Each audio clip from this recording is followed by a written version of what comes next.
Hello. So on my way, have a few clients today. I've got first dogs at the park. It's a fourth lesson. It's a reactivity case, mostly in the home. Dog does better like at the structured walks, but at the park it's just good to get a dog more desensitized to being around other dogs without that past habit of reactivity driving them. So we do a lot of prevention, a lot of training. Like I'll text the owner, make sure your dog's in the car calm, laying down, not hyper alert, anticipating getting out of the car, start command work, getting their attention on you versus scanning and getting ready to react to the next person or dog they see that comes by.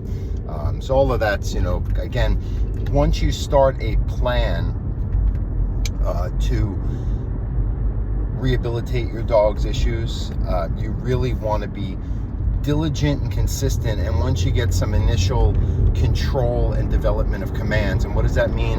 Commands are a way to get a dog, if doing them in a very meaningful way, where they can focus so much on one task mentally and physically that it actually rewires them to make this calmer association. Three things are actually happening. I used to say two, but it's really three. Number one, you're just creating a calmer association. That's when you start, you have to use the practice of commands, developing them like building a muscle, using them so they have value, so your dog sees them not just at a time of great need, but you're doing them throughout the common routines of them, like their everyday resources and attention and whatnot.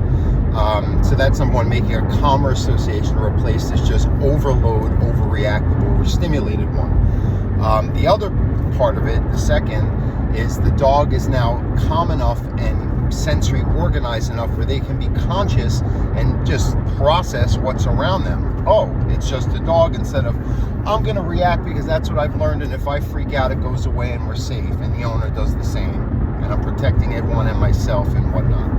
I've done plenty of podcasts where the reactivity comes from. I'm just talking about why I do it the way I do and why commands have to have such value. So you're creating a consciousness on the part of the dog so that they can just see what's going on for what it is. And then the third part is that pack leader element. The dog is feeling that you have a preemptive plan. That's why I want to have the dog under control right from the start, not just start putting out fires as soon, because that's already a habit that's formed. Sorry, it's just some issue on the road. I gotta get out of the way here. Some smoke. I don't like smoke. Oh, it's a car with issues. I'm gonna stay away from that one. Everyone's veering over. But yeah, so the dog just, learns that you're having a plan, you're in control, not in a threatening way. You're just saying, hey, I need you to do this command, heel, sit, down, come, whatever it is, place in the home, with more commitment and consistent delivery of that, and reward and correcting if you do or don't do it once it's established what it means.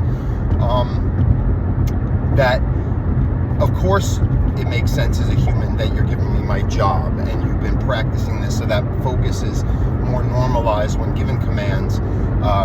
And also, now we're getting out and you're using all of these skills and relational, values, whatever you want to call it, value in the relationship, I guess. Just trying to think of a good way to articulate this.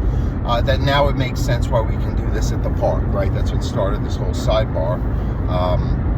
Is that you can't just say, oh, we're going to work on reactivity. Maybe as a trainer I can control it, but it's really kind of suppressing a lot of stuff. You got to build that relationship and practice the commands for at least a few weeks, and practice in the home, everyday distractions, coming and goings, and again, that leadership value that carries over to your walks, the park, other situations where even just inherently they're going to listen better, aside from having the ability to check it and feel value in the command you're saying, for the calmer associations and the consciousness that the dog sees it. So those are the three things that kind of why I do it the way I do in my calm system of training. Then I have a puppy, little poodle. I love this little guy. I talk about him a lot, but he's cute, he's smart. So they're doing good in the home. Potty training's on track, so we're going to work more outside. We're going to do walking, and we're going to do some more recall. We're on our third lesson. And then I've got another dog that has some issues in the home that we have to work on. And so it's only our second lesson. So we do the initial workshops very intense, so then we slow it down and just kind of pace it. So that's what we're going to do for that. And then I'll be home by 2 o'clock, so it's about 5 hours I'm gone. And then I got a lot of other calls and stuff I got to make.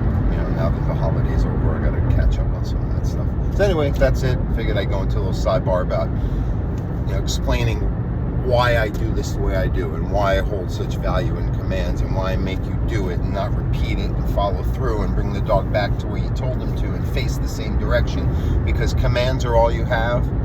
That you as something you can tell your dog to do, that they understand, that you understand what you expect from them, and you can get on the same page that way and actually create better conditioned responses, even if it's, again, just for listening in real world situations.